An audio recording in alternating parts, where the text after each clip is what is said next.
की कि सतगुरु के दरबार में जाएं बारंबार, सतगुरु के दरबार में जाएं बारंबार, भूली वस्तु लखाए दे ऐसे है करतार। हम सब यहाँ स्वामी के दरबार में संत कृपाल नगर में क्यों आए हैं, क्यों बार बार कहा जाता है कि सतगुरु के दरबार में हमें बार बार जाना चाहिए, जब भी मौका पड़े जाना चाहिए।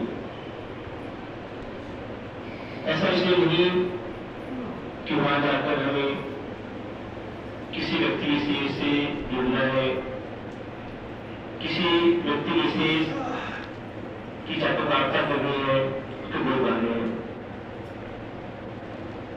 बाएं तौर पे हम कहीं नहीं जाए, किसी भी सिद्ध स्थान पर जाए, तीर्थों में जाए, किसी भी गुरु स्थान पर जाए, हमेशा व्यक्ति होने के नाते अपने विभिन्न संस्कारों के नाते उस स्थान पर हमें कुछ लोगों में, कुछ व्यक्तियों में अच्छाइयां बुराइयां दिखाई देती हैं। मुझे याद है पहले जब प्रधान हुआ करते थे विशाल बंगाल में, तो जगह जगह कुछ पोस्टर लगाए जाते थे, बैनर लगाए जाते थे। एक बैनर में भी सुंदर बात लिखी हुई थी कि हम जब तक आश्रम में हैं तब तक गुरु को ध्यान में रहें। गुरु स्थान की एक बहुत बड़ी विशेषता होती है, गुरु वहां जीवित रूप में वास करता रहा है, उसके शरीर से दीर्घ किरणें निकलती नहीं है, उसने वहां पे कर्म किए हैं, उसका कर्म स्थान है, तो उसके रूह से उनकी विविध धाराएं व्याप्त होती हैं। संत महापुरुषों के बारे में तो बहुत ऊंची ऊंची बातें कही गई हैं कि अगर संत किसी वृक्ष से लेकर दातुन कर ले तो उस वृक्ष को सीधे मनुष्य योनि मिलती है, क्योंकि हमारे शास्त्र में बताया गया 84 लाख प्रकार की योनियां हैं और मनुष्य योनि बड़े भाग्य से मिलती है। कहते पहले पहाड़, पत्थर, शिला,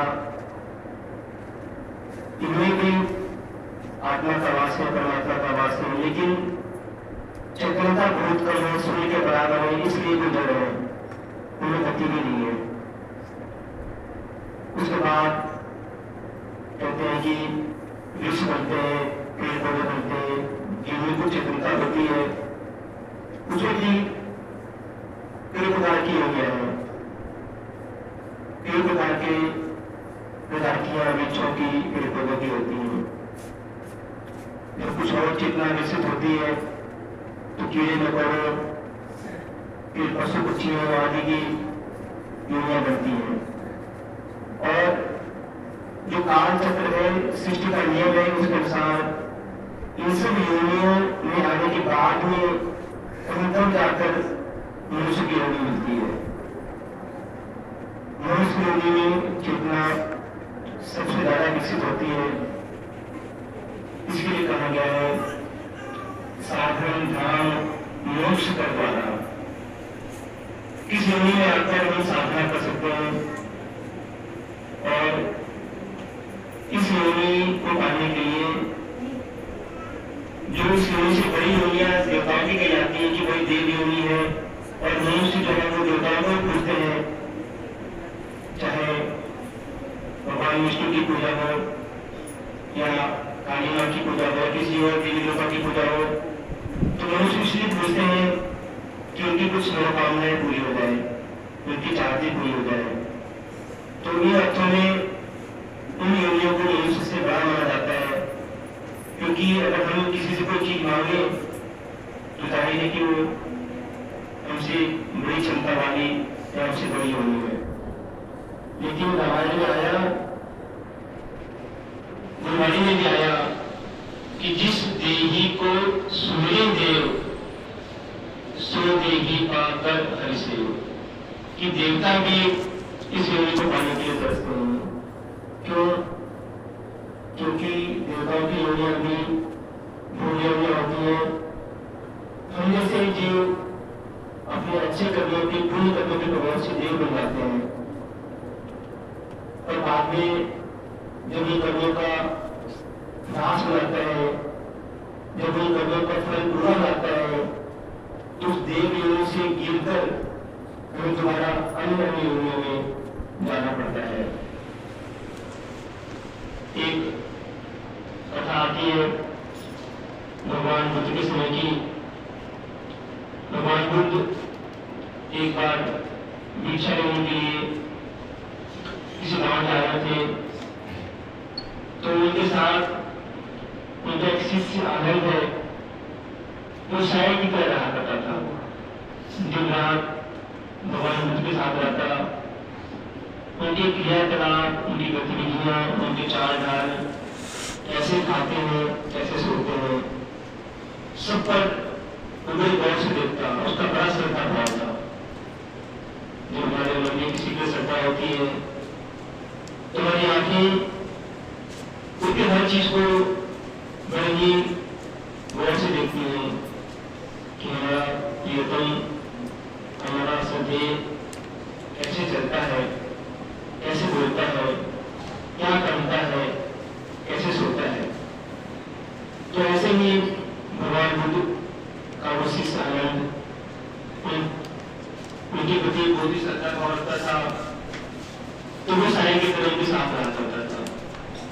भगवान बुद्ध भिक्षाटन के लिए गए तो साथ में आनंद भी था। कहते हैं कि रास्ते में एक बहुत ही गंदा तालाब मिला, नाला ही था, गंदगी थी, बदबू आती थी। उसमें एक सुअरी बैठी हुई थी, लेकिन सुअरी उस गंदे नाले में अपने बच्चों के साथ क्रीड़ा कर रही थी, बड़ी खुश थी। उसे बोध भी नहीं था कि वो कितनी गंदगी में बैठी है, क्योंकि हम कभी अगर जाए और देखें तो उन्हें इतनी बदबू आती है कि वो भी हाथ बंद कर ले, हम किनारे से निकल जाए। भगवान बुद्ध ने उस सीढ़ी को जब देखा तो एकाएक उनकी नजर उसकी आंखों पर पड़ी, वो ठिठक गए, आंखें बंद करी, आंखें खोली, फिर मुस्कुराते हुए भगवान बुद्ध आगे चले गए। गांव जाकर उन्होंने भिक्षा ली और वापस आकर उन्होंने जो भी मिला था उसे ग्रहण किया। रात के समय जब वो सोने गए तो आनंद ने उनसे पूछा कि बंदे, मुझे एक बात बताइए, जब आप भिक्षाटन के लिए जा रहे थे और आपने उस गंदगी में सुअरी को देखा तो आप उसको देखकर ठिठके, आंखें बंद करी, फिर मुस्कुराए, इसका क्या राज था? भगवान बुद्ध बोले, भगवान बुद्ध और भगवान महावीर जो साधना किया करते थे ध्यान की, तो उसमें वो उनकी जो भी शिष्य हुआ करते थे उनको एक विधि सिखाते थे ध्यान करने की, जिसे कहते हैं जात स्मरण। जात स्मरण का मतलब होता है कि ऐसा ध्यान जिसको करते हुए व्यक्ति अपने पूर्व जन्मों को देख पाता है। तो भगवान बुद्ध जात स्मरण ध्यान में माहिर थे।